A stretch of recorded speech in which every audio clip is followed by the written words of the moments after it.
والصلاة على نبی وعلى آلہ واصحابہ المتأدبین بآدابہ اما بعد فاعوذ باللہ السمیع العلیم من الشیطان الرجیم بسم اللہ الرحمن الرحیم ان اللہ وملائکتہ یصلون علی النبی یا ایہا الذین آمنوا صلوا علیہ وسلموا تسلیما۔ مل کر پڑھی اللہم صلی علی سیدنا و مولانا محمد وعلی آل سیدنا و اصحاب سیدنا و مولانا محمد وبارک وسلم۔ صلاۃ و سلاما علیک یا سیدی یا رسول اللہ وعلی آلک و اصحابک یا سیدی یا حبیب اللہ۔ الصلاۃ والسلام علیک یا سیدی یا نبی اللہ وعلی آلک و اصحابک یا سیدی یا نور اللہ۔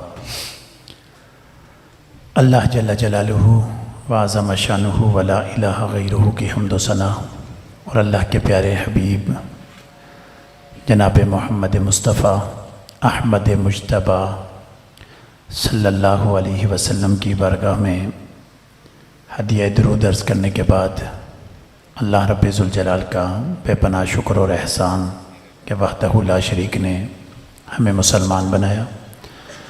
مسلمان بنانے کے بعد اللہ رب العزت نے ہمیں وہ عقیدہ دیا کہ جس عقیدے پر حقیقی مسلمان چل رہے ہیں، اور اللہ نے ہمیں عشق و محبت کے امام اہل سنت کی محبت عطا فرمائی۔ وقت مختصر ہے اور نقیب اور ثنا خاں یہ کوشش کرتے ہیں لوگوں کو آخر تک جگا کے رکھیں، لیکن انسان آپ کو پتہ ہے کہ جب وقت انتہا کو پہنچتا ہے تو خود بخود ہی ڈھیلا پڑ جاتا ہے، جتنا مرضی ان کو جگانے کی کوشش کرے لیکن وہ سستی غالب آ جاتی ہے۔ تو آپ نے ساتھ دینا ہے۔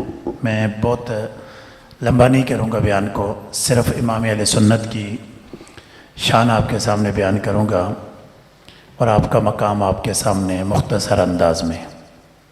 امام احمد رضا خان فاضل بریلی رحمۃ اللہ تعالی علیہ، آپ سے تقریباً جتنے ہم بیٹھے ہیں ہمارا کوئی نسبی رشتہ یا تعلق نہیں جس کی بنا پر ہم ان کا ذکر کرتے ہیں یا ان سے محبت کرتے ہیں۔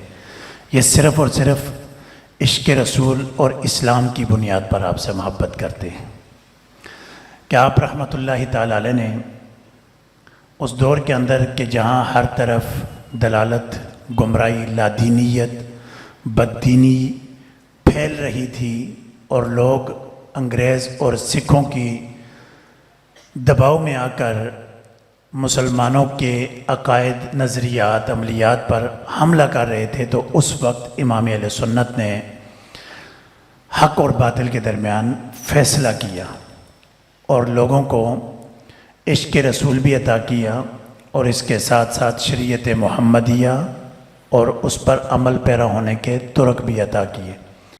امام اہل سنت اللہ نے آپ کو ابتدا ہی سے با کمال بنایا اور بہت سارے علوم و فنون آپ کو اللہ نے اپنی جانب سے عطا کیے۔ یعنی آپ کی شخصیت ایسی شخصیت تھی کہ بہت آپ نے محنت بھی کی اور کچھ چیزیں آپ کو وہ بھی تھی، یعنی اللہ کی جانب سے عطا شدہ تھی، اور کسبی بھی تھی آپ کے، یعنی آپ کے علوم کسبی بھی تھے اور وہ بھی تھے، یعنی عطا کرنا من جانب اللہ، جس کو علم لدنی کہا جاتا ہے، یعنی اللہ کی طرف سے آپ کو عطا کردہ تھے۔ اور اس کا ذکر امام اہل سنت نے خود فتاوی جات کے اندر کئی مقامات پر کیا ہے۔ تو امام اہل سنت کے علم کی شان کیا تھی، اس پر مختصر سے ایک دو واقعات عرض کرتا ہوں کہ امام احمد رضا خان رحمۃ اللہ تعالی علیہ آپ کے بارے میں لکھتے ہیں، امام سراج احمد بیلوی رحمۃ اللہ تعالی علیہ سرائکی علاقوں کے بہت بڑے فقیہ تھے اور آپ علم میراث کے بہت بڑے امام تھے۔ علم میراث جو طلباء پڑھتے ہیں میراث کی کتب اور علماء تو بخوبی جانتے ہیں، یہ ایک مشکل فن ہے اور اس کے اندر بھی ذو الارحام کے کچھ مسائل اتنے پیچیدہ ہیں کہ جو علماء تیار کرتے ہیں انہیں پتہ ہے کہ کئی گھنٹے اس پہ لگ جاتے ہیں، یعنی ان مسائل کے اوپر ذو الارحام کی چند مسائل بڑے پیچیدہ ہیں۔ احمد مکھن بھیلوی رحمۃ اللہ تعالی علیہ آج بہت بڑے فقیہ بھی تھے اور خاص طور پر علم میراث کے اندر، اور آپ کو ایک مسئلہ درپیش آیا تو جس پر آپ نے بہت کوششیں کی ہندوستان کے تمام دارالفتاء کے اندر اور دارالعلوم جو تھے ان کے اندر، جہاں جہاں تک آپ نے مسائی کر سکی فتویٰ لکھ کر بھیجا، وہ مسئلہ حل کروانا تھا۔ تو کئی دارالفتاء اور دارالعلوم سے جواب آئے اور کئی سے آئے نہیں ہیں، لیکن آپ کو تسلی تشفی نہیں ہوئی۔ آپ نے وہ ذوالارحام کا مسئلہ امام اہل سنت کی بارگاہ میں بھیجا، اور آپ رحمۃ اللہ تعالی علیہ نے وہ مسئلہ حل کر کے بھیجا۔ جو ہی وہ مسئلہ سراج احمد بریلوی رحمۃ اللہ تعالی علیہ نے پڑھا تو فرماتے ہیں اس سے پہلے میرے دل کے اندر امام اہل سنت کی محبت نہیں تھی، بس سنتا تھا فقط، لیکن یہ فتویٰ پڑھتے ہی میری سارے خیالات، میرے اعتقادات سب بدل گئے، اور مجھے پتہ چلا کہ امام کہلانے کے قابل ہیں تو یہی امام احمد رضا خان ہیں۔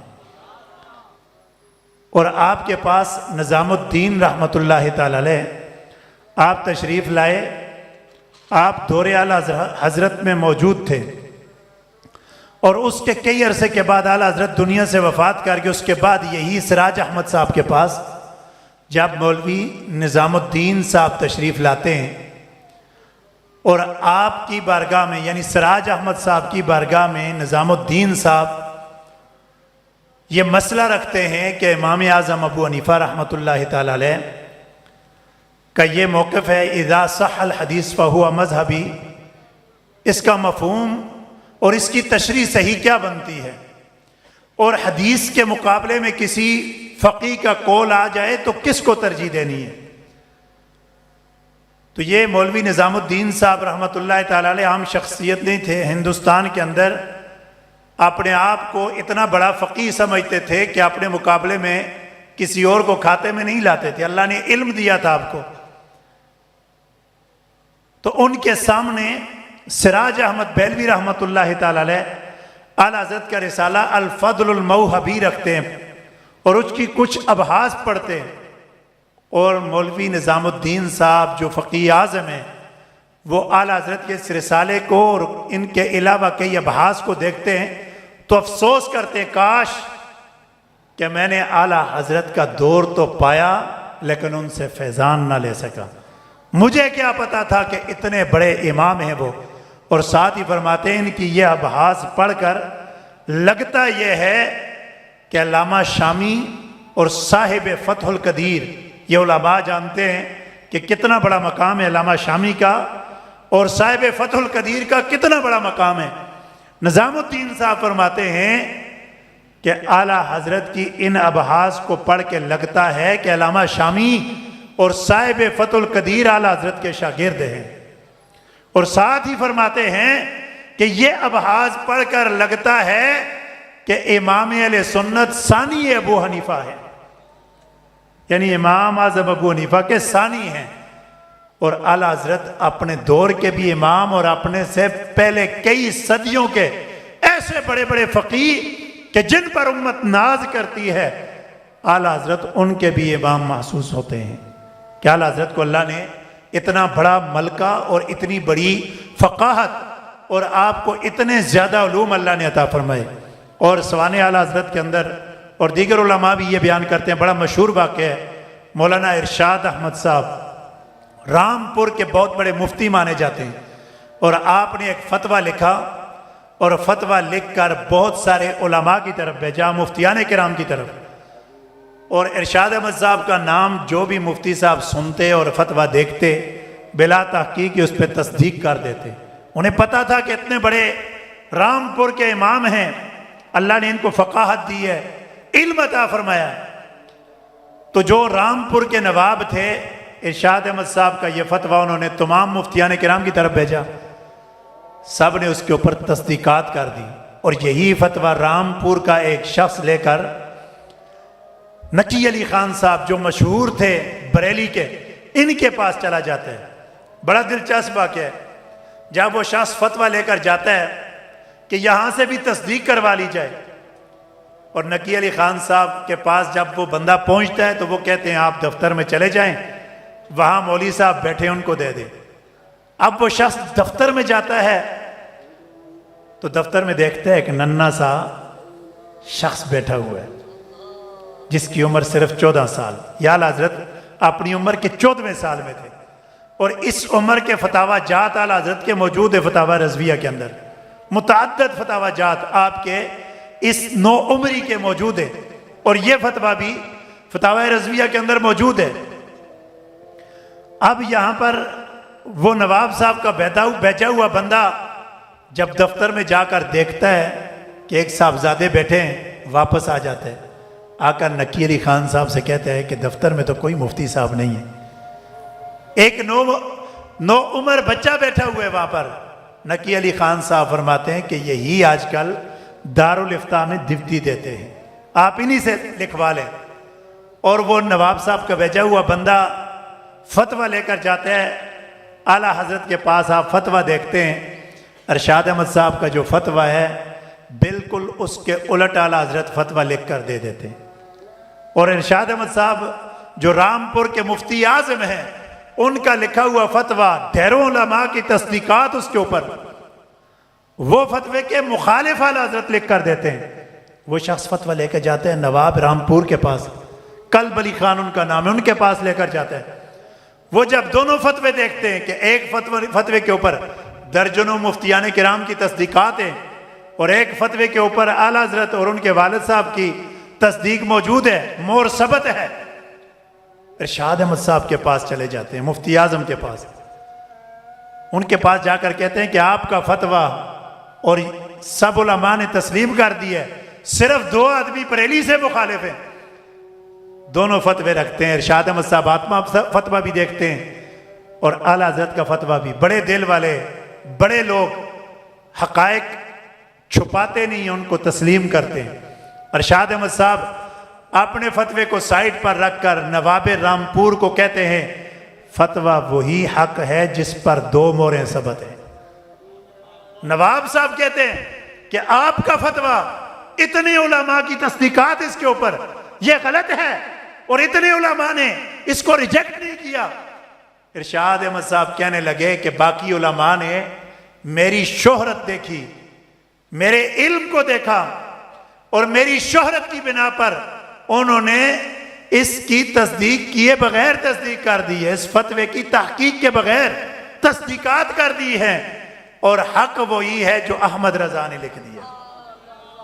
یہ 14 سال کی عمر میں فتویٰ لکھا اور تمام علماء پر حاوی ہو گئے۔ یہ علم لدنی اللہ نے آپ کو عطا فرمایا تھا۔ اس طرح کے درجنوں واقعات آپ کی سیرت لکھنے والوں نے لکھے ہیں، لیکن وقت مختصر ہے۔ اعلیٰ حضرت کے دور کے اندر طلباء کرام بیٹھے ہیں، ترغیب کے لیے چند باتیں عرض کروں گا۔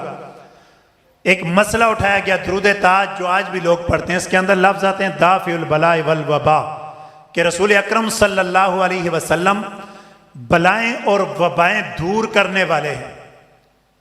اور اس دور میں جب یہ کہا جائے کہ حضور دافع البلاء ہیں، بلائیں دور کرنے والے ہیں، تو بہت سارے لوگ کان کھڑے کر لیتے ہیں کہ یہ تو شرک ہو گیا ہے، کہ یہ تو اللہ کے ساتھ شریک کر دی ہے، بلائیں دور کرنے والا تو اللہ ہے۔ اہل سنت کا نظریہ بھی وہ نہیں سمجھتے کہ ہم اللہ کے مقابلے میں نبی کو پیش نہیں کرتے، اللہ کے مقابلے میں جو پیش کیے جاتے ہیں وہ بت ہوتے ہیں، جہنم میں جائیں گے۔ یہ تو اللہ کے مقابلے میں نہیں ہے، یہ تو اللہ کے محبوب ہیں، اللہ کے محبوب ہیں، اللہ کی عطا سے یہ سب کام کرنے والے ہیں۔ تو جب یہ مسئلہ اٹھا، لوگوں نے اعتراضات کیے نبی اکرم صلی اللہ علیہ وسلم کے دافع البلاء ہونے پر، تو اعلیٰ حضرت نے ایک کتاب لکھی الامن والعلا، جس کے اندر 300 آیات لکھ کر یہ ثابت کیا کہ میرے نبی دافع البلاء والوبا ہیں۔ کتاب کا نام کیا جی؟ الامن والعلا۔ آج جتنے لوگ اعتراضات کرتے ہیں، آپ سارے لوگ یہ اعلیٰ حضرت کی کتاب ضرور خریدیں، طلباء کرام بھی بالخصوص، اور جو باقی بھی آئیں وہ ضرور خریدیں اس کتاب کو، کہ اعلیٰ حضرت نے 50 سے زائد حدیث اور 300 سے زائد آیات بینات لکھ کر یہ ثابت کیا ہے کہ کہ اللہ نے اپنے نبی کو دافع البلا بنایا ہے، مدد کرنے والا، مشکل کشا بنایا ہے۔ یہاں پر مفتی صاحب نے، مفتی احمد یار خان نعیمی صاحب نے بڑا دلچسپ نقطہ لکھا ہے، طلباء کے لیے بڑا مفید ہے۔ تفسیر نعیمی کے شروع میں بسم اللہ کی بات کرتے ہوئے آپ نے لکھا ہے، وہاں پر آپ لکھتے ہیں کہ بسم اللہ الرحمن الرحیم، یہاں پر معنی کرتے ہیں ہم اللہ کے نام سے شروع، تو مطلب یعنی اللہ کے نام سے مدد طلب کرتے ہوئے۔ اور یہ عربی جاننے والے اچھی طرح سمجھتے ہیں کہ با، جو لفظ با، اس کے 10 معنی ہیں۔ شرح میت کے اندر طلباء کرام نے پڑھے طلباء نا، ان 10 معنی کے اندر ایک معنی آتا ہے الباء للاستعانہ، با استعانت کے لیے، یعنی مدد کے لیے۔ تو جب ہم بسم اللہ پڑھتے ہیں تو اس کا ترجمہ کرتے ہیں اللہ کے نام سے مدد طلب کرتے ہوئے۔ کس سے مدد طلب کرتے ہوئے جی؟ اللہ کے نام سے مدد طلب کرتے ہوئے۔ تفسیر مظہری، در منصور اور بیضاوی، اس کے علاوہ کتابوں کے اندر یہ مسئلہ لکھا ہوا ہے۔ ایک ہوتا ہے اسم اور ایک ہوتا ہے مسمہ۔ مسمہ وہ جس کو لوگ پڑھتے ہیں میں مسمی، یہ اصل لفظ ہوتا ہے مسمہ۔ ایک ہوتا ہے اسم، ایک ہوتا ہے مسمہ۔ مسئلہ تھوڑا باریک ہے، طلباء تو سمجھیں گے، باقی لوگ بھی اس کو سمجھنا۔ یعنی ایک ہے ذات اور ایک ہے اس کا نام۔ یہ نوید صاحب، ایک ان کی ذات اور ایک ان کا نام نوید۔ یہ نام ذات پر دلالت کرتا ہے، تو نام اور ہوتا ہے، ذات اور ہوتی ہے۔ اس مسئلے کو تفسیر مظہری کے اندر بیان کیا اور ثابت کیا ہے کہ نام ذات کا غیر ہوتا ہے، عین نہیں ہوتا۔ سمجھ آ رہی ہے طلباء کو؟ نام ذات کا غیر ہوتا ہے۔ اس کو آپ ایسے سمجھیں، یہ تار آ رہی ہے نا، تار کے اندر کرنٹ ہوتا ہے، کرنٹ۔ تو کرنٹ نام ہے، ذات کرنٹ اور ہے۔ اگر ذات اور نام ایک ہونا تو جو ہی ہم کرنٹ بولیں تو زبان کو بھی کرنٹ لگ جائے، تو پتہ چلا کہ نام اور ہوتا ہے، ذات اور ہوتی ہے۔ اسی طرح آگ، جیسے آگ بولتے ہیں، لفظ آگ بولا ہم نے، تو آگ ذات جو جلتی ہے وہ جلاتی ہے یا جلتی ہے وہ اور ہے، اور اس کے پہچان کے لیے جو نام رکھا ہے یہ اور ہے، ذات اور ہے، نام اور ہے۔ تو مفتی صاحب نے لکھا ہے جب ہم بسم اللہ پڑھتے ہیں تو بسم اللہ پڑھتے ہوئے ہم کہتے ہیں اللہ کے نام سے بسم اللہ۔ مدد کس سے طلب کرتے ہیں؟ نام خدا سے، ذات خدا سے نہیں، وہاں پر نام خدا سے، کہ اللہ کے نام سے۔ نام اور ہے جو صفوں پہ لکھا ہوتا ہے، نام ہم لکھتے ہیں نا صفوں کے اوپر، قرآن پاک میں بھی ہم نے لکھا ہوتا ہے اللہ اللہ، ذات خدا اور ہے، نام خدا اور ہے۔ مدد شروع میں ہی جب بسم اللہ پڑھتے ہیں تو یہ غیر خدا سے مانگ رہے ہوتے ہیں۔ آپ بات سمجھے نہیں ہیں؟ نام خدا سے مدد مانگتے ہیں۔ تو نام تو دیکھیں ہم صحائف کے اوپر بھی لکھتے ہیں اور مٹا بھی دیتے ہیں۔ رب کی ذات تو وہ ہے کہ ازلی، ابدی، قدیم، حادث نہیں ہے۔ جو لکھ کے مٹا دیتے ہیں یہ لکھا ہوا حادث ہے، جو ذات خدا ہے وہ اور ہے۔ تو مفتی صاحب لکھتے ہیں بسم اللہ پڑھتے ہوئے ہی ہمیں سمجھ آ جانا چاہیے کہ اللہ سے بھی مدد مانگ سکتے ہیں، اللہ والوں سے بھی مدد مانگ سکتے ہیں۔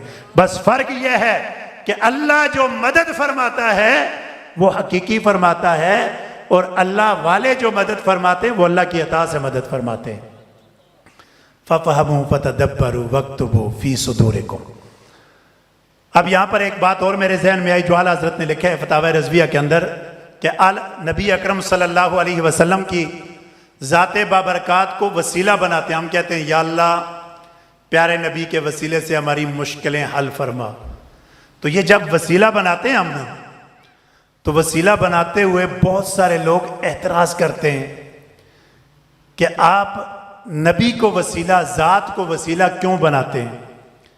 یعنی اللہ کے بارگاہ میں آپ نبی کو وسیلہ نہیں بنا سکتے۔ اس پر کچھ روایات سے وہ استدلال کرتے ہیں، وقت مختصر ہے۔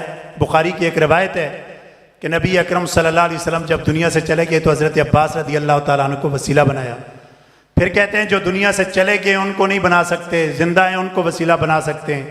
المختصر اس پر بحث کرتے ہوئے اعلیٰ حضرت نے فرمایا کہ ایک ذات اور ایک ہیں اعمال۔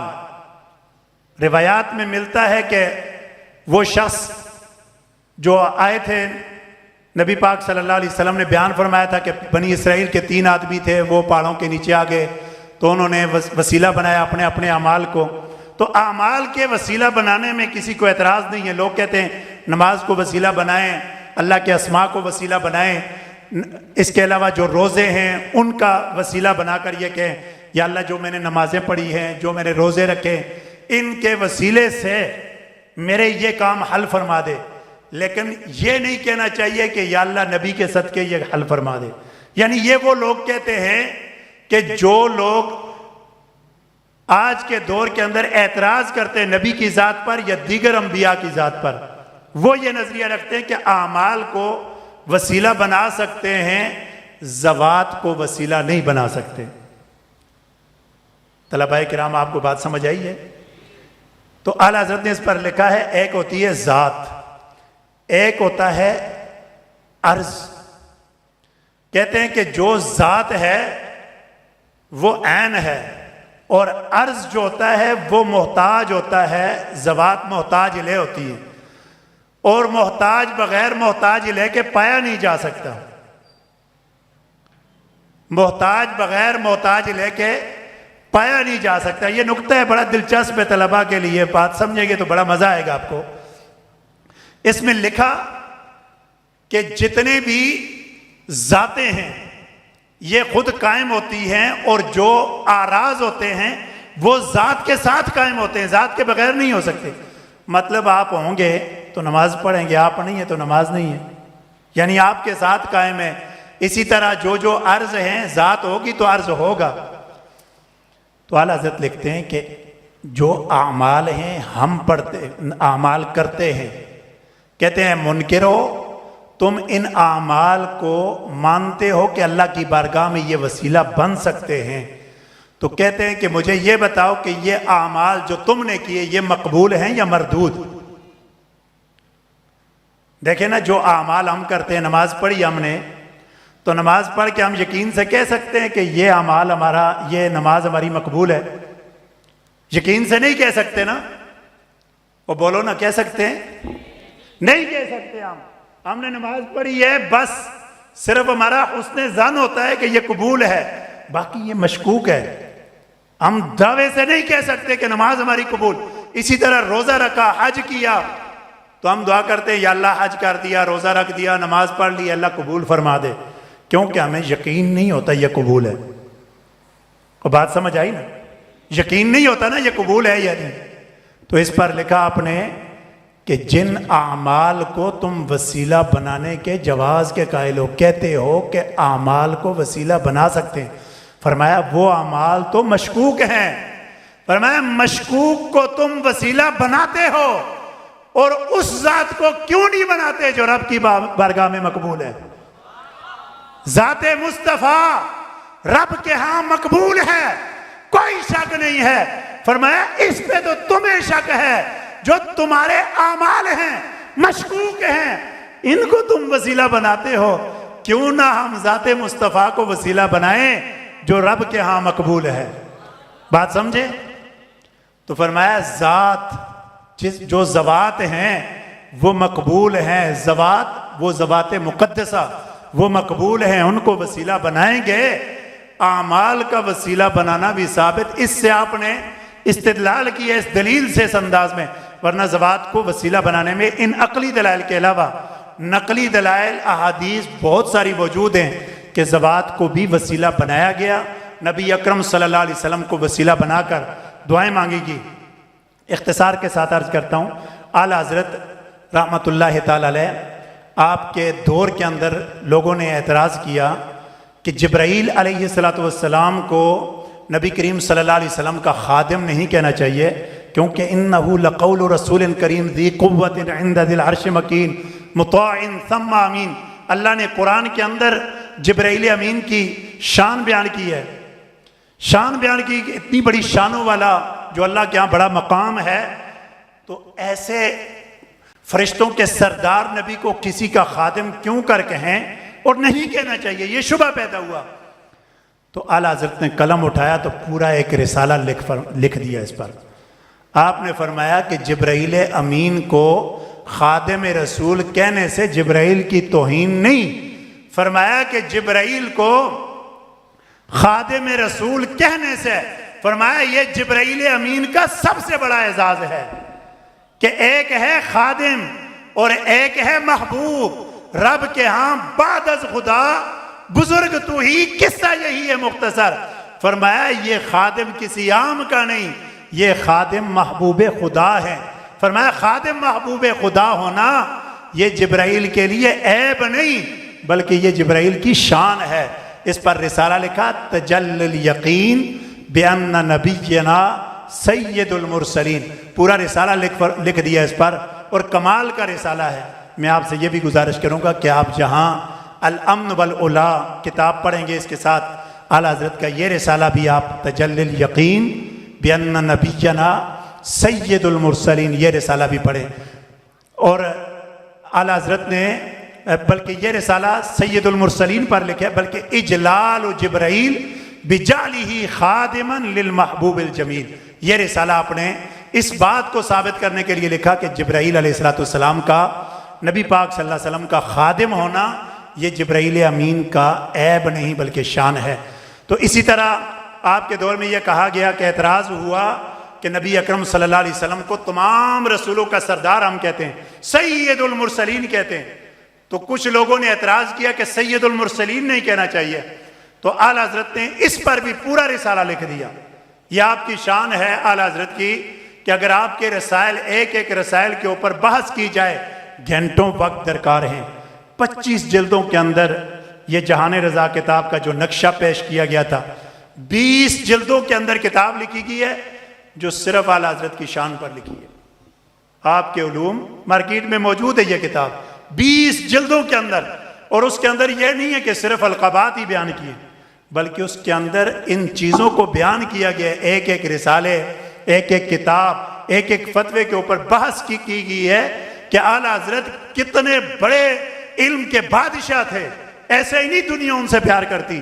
20 جلدوں کے اندر لکھا ہے، اور پھر بھی لکھ کر یہ کہا ہے کہ ابھی بھی کمپلیٹ ان کا تعارف نہیں کر سکے، یعنی ان کا تعارف کمپلیٹ نہیں کر سکے۔ تو یہ اتنے بڑے امام تھے، یہ تو مخالفین تھے کہ جنہوں نے اعلیٰ حضرت کے خلاف سازشیں کی اور سازشیں کر کے اعلیٰ حضرت کا نام مٹانے کی کوشش کی ہے۔ ورنہ اعلیٰ حضرت جس میدان میں بھی، وہ شعر ہے نا کہ جس سمت آگے ہو سکے بٹھا دیے، واقعی جس سمت آگے ہیں سکے بٹھا دیے۔ آخری بات یہ عرض کرتا ہوں کہ سید المرسلین نہیں کہنا چاہیے اعلیٰ حضرت۔ اعلیٰ حضرت کے دور میں لوگوں نے کہا سید عالم صلی اللہ علیہ وسلم کو، تو اعلیٰ حضرت نے اس پر بھی یہ کتاب لکھی تجلی الیقین بأن نبینا سید المرسلین، پورا رسالہ لکھ کر بڑے پیارے انداز کے اندر دلائل دیے۔ ایک ایک آیت کو آپ اوپر لکھتے اور اس کے تحت کئی آیات سے یہ ثابت کرتے کہ نبی اکرم صلی اللہ علیہ وسلم کو اللہ نے خاتم الانبیاء بھی بنایا ہے، سید الانبیاء بھی بنایا ہے۔ آپ نے یہ ثابت کیا۔ تو اعلیٰ حضرت سے دل سے محبت کریں۔ اس دور کے اندر جتنے بھی فتنے پیدا ہو رہے ہیں تقریباً وہ اعلیٰ حضرت کا دامن چھوڑتے ہیں تو فتنوں میں پڑ جاتے ہیں۔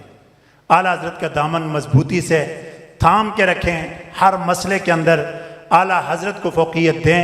انشاءاللہ العزیز اعلیٰ حضرت سے جب محبت دل میں ہوگی تو نہ ہی ہم اہل بیت کی توہین کریں گے اور نہ ہی صحابہ کی توہین کریں گے۔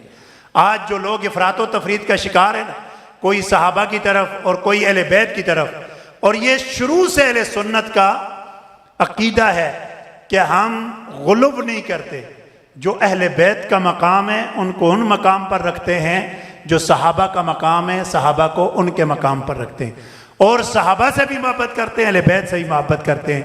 تو نیت کریں اس بیان کا تاکہ فائدہ بھی ہو کہ انشاءاللہ اعلیٰ حضرت کو ہم پڑھیں گے جی انشاءاللہ۔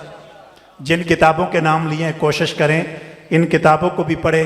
آج جتنے اعتراضات کیے جاتے ہیں یقین جانیے ہم اعلیٰ حضرت کو پڑھنا شروع کر دیں۔ فتاوی رضویہ جس کو بمشکل 2 آدمی اٹھاتے ہیں 33 جلدوں پر مشتمل ہے۔ آپ اس کو پڑھ کے دیکھیں، اس کے اندر تمام ان لادینوں کے، ان منکروں کے ہر سوال کا جواب ڈھیروں دلائل سے اعلیٰ حضرت نے دیا ہوا ہے۔ آپ ضرور اعلیٰ حضرت کے اس فتاوی رضویہ کا مطالعہ طلباء کرام بالخصوص پڑھنا شروع کریں۔ اللہ تعالیٰ سے دعا ہے جو کچھ سنا ہے اس پہ عمل کرنے کی توفیق نصیب فرمائے۔ وما توفیقی الا باللہ۔